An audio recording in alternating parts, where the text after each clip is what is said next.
사무실에 도착한다는 얘기가 들립니다. 보시는 것처럼 많은 취재진이 지금 서울 대치동 특검 사무실에 몰려 있습니다. 지금 저 포토라인에 잠시 뒤에 이재용 삼성전자 부회장이 설 텐데요.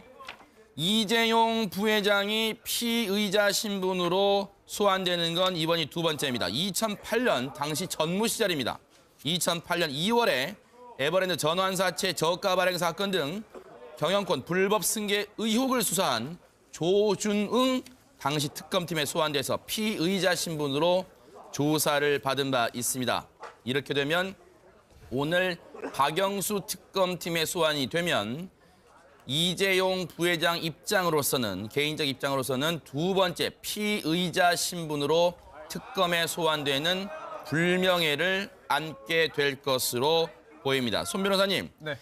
이 부회장을 특검팀에 부른다는 것은 삼성그룹의 최씨 지원 의혹에 관한 특검팀의 수사가 막바지로 치닫고 있다. 이런 걸 좀 입증하는 건가요? 마지막 단계라고 볼 수 있을 것 같습니다. 네네. 특히나 장충기, 최지성 그 두 인물에 대해서도 조사가 이루어졌고요. 그랬죠. 또 오늘 이제 그 이재용 부회장에 대한 조사까지 이루어진다면 네. 삼성그룹이 이제 검찰의 그 기존에 있었던 수사 결과와 달리 네. 이제 그 강요죄의 피해자로 그치는 것이 아니라 네. 결국은 최순실 씨 그리고 대통령과 함께 서로 뇌물을 주고 받은 그런 네. 뇌물죄의 그런 그 피의자 또 뇌물죄의 범죄자로 인정될 네. 가능성이 매우 높다. 그런 가능성이 현재 보이는 것이고요. 네. 오늘 이제 이재용 부회장이 단순히 소환되는 것 자체만으로 끝나지 않을 것 같아요. 네. 그래서 어제 특검도 이런 말을 했습니다. 이재용 부회장에 대한 구속영장 청구 가능성에 대한 질문을 받고 아하. 모든 가능성이 열려 있다라는 말을 했는데요. 그 문자 그대로 해석하는 걸 넘어서 네. 구속영장 청구 가능성을 굉장히 그 깊이 있게 미리 고민해 놓지 않으면 그런 언급을 하기는 어렵거든요. 따라서 네. 오늘 조사가 어떤 내용으로 이루어지고 또한 언제 끝날지 모르겠습니다만 네. 신병 확보에 대한 고민도 이미 상당 부분 해놓지 않았을까라는 생각이 듭니다. 지금 언론들은요, 이 부회장의 진술 태도, 혐의 관여 정도 등에 따라 구속영장 청구 여부를 결정할 방침인 것으로 알려졌다 이렇게 했는데 손 변호사님께 다시 한번 여쭤볼게요. 그러면 이 부회장의 진술 태도도 영장 청구에 영향을 미칠 수가 있다는 얘기입니까? 미칠 수가 있습니다. 네. 왜냐하면 이제 그 피의자에 대한 수사는 불구속 네. 수사가 원칙이고요. 네. 구속 수사는 예외입니다. 오히려. 네. 그런데 따라서 법령에 정하는 구속 사유가 있어야 됩니다. 네. 구속 사유가 뭐냐면 범죄 사실이 소명돼야 되고요. 범죄 사실의 중대성도 고려가 되고 네. 또한 구속 사유 중에 하나가 증거인멸 가능성 또는 네. 뭐 주거 부정 등으로 인한 도주 우려 또 피해자 또는 고소인에 대한 뭐 보복이나 그런 그 가해 우려 등등을 네. 종합적으로 보는데 새로운 또 그 태블릿 PC가 나오지 않았습니까? 네. 이런 것을 볼 때 명백하게 존재하는 그런 다른 사람들의 증언이나 진술 또한 네. 또 증거물에 대한 증거물과 배치되는 아하. 내용의 증언을 한다, 진술한다면은 네. 증거인멸 가능성이 있기 때문에 아무래도 구속 가능성이 좀 더 높아지지 않을까 그렇게 생각됩니다. 황 소장님. 예. 오늘 이 부회장이 펼칠 논리, 아마 특검팀에 소환되면 최 씨 일가를 지원한 것은 박 대통령의 강요에 의해서인 거다. 나는 구체적으로 상황을 몰랐다. 아마 이런 논리를 펼 가능성이 커 보이지 않습니까? 뭐 이재용 부회장은 지난번에 국정조사 청문회에 나와서 본인이 했던 범주의 말을 반복할 가능성이 매우 크다고 네네. 봅니다. 그때 뭐라 했는가 하면 삼성의 미래 전략실이 최순실에 대해서 지원했는지 네. 나중에 들었다. 아하. 그러니까 자기는 모르고 장충기 그다음에 최지성 네. 그리고 실장 그리고 차장이 네. 그렇게 지원을 했고 뒤에 보고를 받았다. 네. 그리고 그렇게 해야 될 사정이 있었던 걸로 아는데 네. 다르게 설명되기는 강요와 협박 때문에 그렇게 했다. 네. 이렇게 했고요. 그다음에 최순실을 언제 알았냐라는 시점에 대해서는 네. 뭐 이재용 회장은 한참 늦게 알았다. 네. 2015년 뭐 한 3월 깨나 알았다. 이렇게 이야기를 했고 박 대통령하고 만났을 때 박 대통령이 성마 관련해서 지원을 하라고 다그치기도 했고 네. 또 2003년 9월에는 만나서 직접 성마협회를 맡아달라고 부탁하기도 했다. 네. 이런 내용을 전혀 청문회에서는 이야기하지 않았죠. 네네.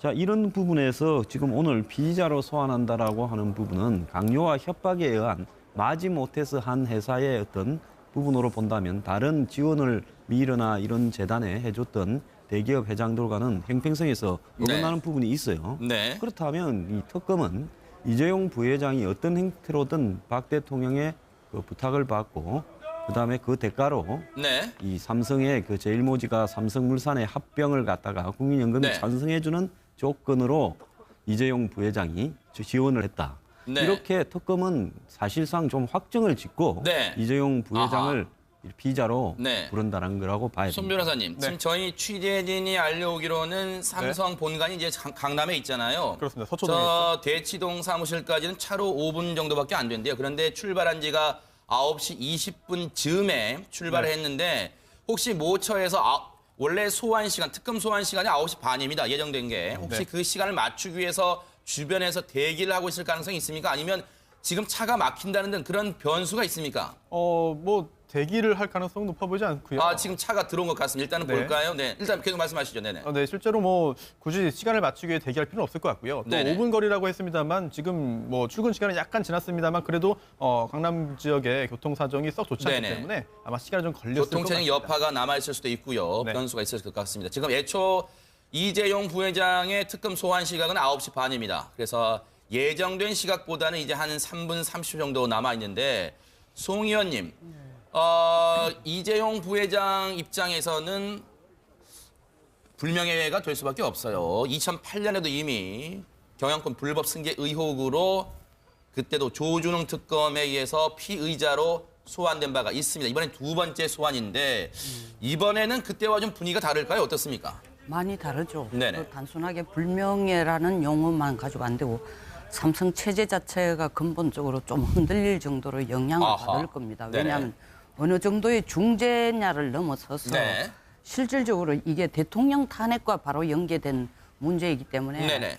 관심의 범위가 뭐 기업인과 어느 정도의 뇌물 아니면은 승계를 네네. 위한 담합 이 차원을 넘어서서 국민 전체가 지금 공분하는 이유 자체가 사실은 네. 뭐 정유라 사건에서부터 시작됐지만 재벌이라든가 검찰이라든가 네. 그다음에 학계라든가 이런 거에 대해서 근본적인 개혁을 다 요구하고 있는 상황에서 이런 문제가 드러났고 네. 더더구나 그 소위 말하는 합병을 한 그게 뭐냐면 5천만이 다 관심을 가지는 지금 네. 국민연금 기금이란 말입니다. 그렇죠. 그렇기 때문에 그냥 특정 어떤 기업과의 연계화를 넘어서서 5천만 명이 다 관심을 네. 갖는 거니까 네. 굉장히 치명적일 아하. 수가 있다 이렇게 봅니다. 그리고 네. 이제 아까 진술 태도를 참작을 할 거라 하는데 아무래도 위정 부분에 대해서 이게 뭐 사실 국정조사에서 나와가도 네. 다 보는 데서 얘기했지만 또 네. 진실하지 못했다는 이런 부분이 아하.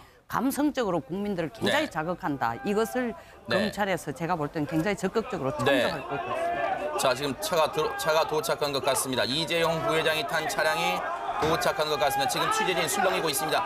현장을 연결을 해보겠습니다. 잠시 뒤에 포토라인에 설 이재용 부회장 얘기 직접 들어보겠습니다.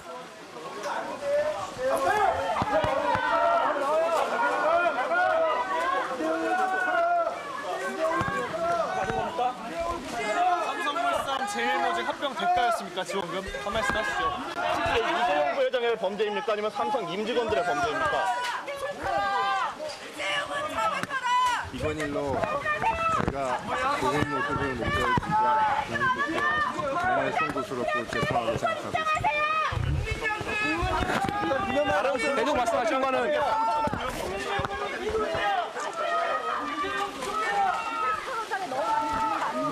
계속 말씀 안 하시는 거는 배 의원님, 예상은 했습니다만 아마 최강 법무팀이 있지 않겠습니까? 삼성의 최강 법무팀의 법률적 조언을 받아들였을 텐데 아마 공부도 많이 했을 거예요. 이번 사태를 일으킨 데 대해서 송구하고 죄송스럽게 생각한다. 아마 예상된 준비된 답변을 하고 특검팀 조사실로 엘리베이터 타고 올라가는 모습까지 저희가 보여드렸습니다. 삼성의 법무팀의 조력을 받아서 대통령의 압박에 못 이겨서 최순실 일가를 지원했다. 즉 이재용 부회장도 공갈과 강요의 피해자다. 이런 논리를 펼 것으로 보입니다. 뭐 아마 법무팀에서 준비를 많이 했겠죠. 그러니까요. 그런데 어제 재밌는 말들이 좀 돌았습니다. 네네. 이번에는 특검팀의 법무팀이 패배할 수밖에 없지 않겠느냐. 아하. 이런 이야기가 돌았는데요. 네. 그 말씀은 사실 이제 지금이 새로운 대한민국에 대한 국민적인 열망이 어느 때보다 뜨거운 때 아닙니까? 네네. 오늘 저렇게 이재용 부회장이 또 피의자로서 또 포토라인에 선 모습을 국민들이 지금 지켜보고 계시다는 네. 거죠. 그런 면에서 과연 우리나라 최고의 재벌인 삼성이 네. 어떤 영향을 그동안 미쳐왔는가에 대해서 돌아볼 수 있는 중요한 이제 네. 그 계기가 된다는 생각이 들고요. 네. 아무리 발뺌을 한다고 하더라도 그 뭐 말씀하신 것처럼 미래전략실 소속 뭐 이 사장이나 실장 네. 등의 소환과 관련해서 특검팀이 충분한 증거를 확보한 것이 아니냐라고 좀 판단이 되는 부분이고요. 네. 그리고 그 과정에서 많은 분들이 말씀하신 것처럼 제2의 태블릿 네. PC가 아하. 또 주요한 역할을 하지 않았나 네. 그렇게 좀 생각이 되어서 네. 그야말로 재벌과 정치권의 정경유착의 뿌리를 이번 기회에 제대로 좀 네. 바로잡아야 되지 않냐 이런 이제 국민적인 공감대가 네. 높아진 것 같습니다. 예. 이재용 부회장이 이제 특검 조사실로 올라갔습니다. 과연 오늘 어느 정도 시간, 과연 장시간, 밤 늦게까지 또는 새벽까지 조사를 받을지 한번 지켜봐야겠고요.